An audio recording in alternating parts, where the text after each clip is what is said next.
بسم الله الرحمن الرحيم. عما يتساءلون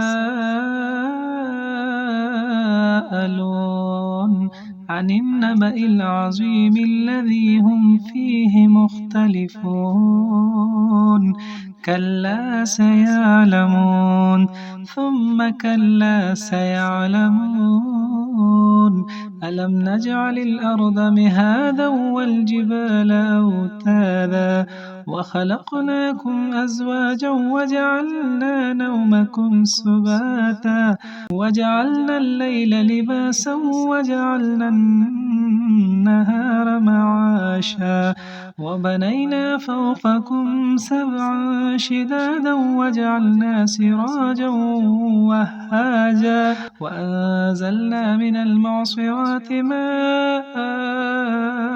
ثجاجا لنخرج به حبا ونباتا وجنات ألفافا إن يوم الفصل كان ميقاتا يوم ينفخ في الصور فتأتون أفواجا وفتحت السماء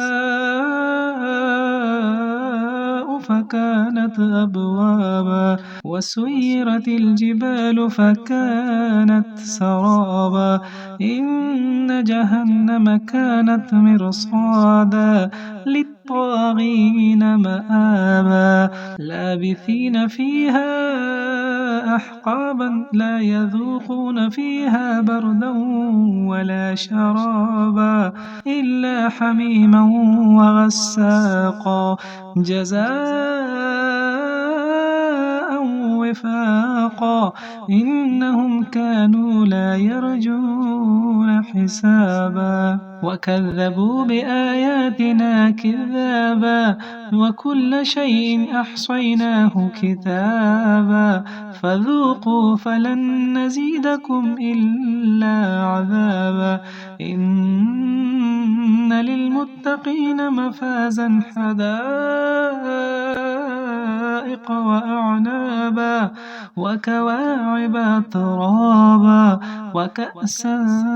دهاقا لا يسمعون فيها لغوا ولا كذابا جزاء من ربك عطاء حسابا رب السماوات والأرض وما بينهما الرحمن لا يملكون منه خطابا يوم يقوم الروح والملائكة صفا لا يتكلمون إلا من أذن له الرحمن وقال صوابا ذلك اليوم الحق فمن شاء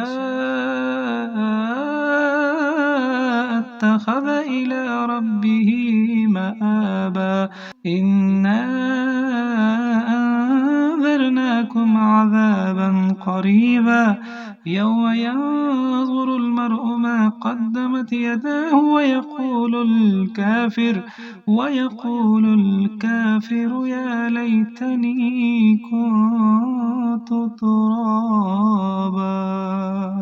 صدق الله العظيم.